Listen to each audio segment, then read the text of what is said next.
So I'm working on this lawnmower. It's a Troy built, and I got to clean the carburetor. So you just remove it, it slides out from here.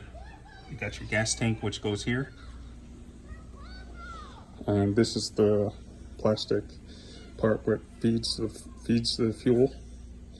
You just want to clean in here. Spray some air, brake clean or carb cleaner. Spray it into there. I also used a back probe kit, and I just put the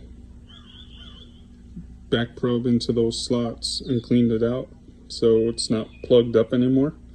And that's the reason the lawnmower wouldn't start, because of this right here. So you just want to put all this back together. Here's the carburetor. Here's the bowl.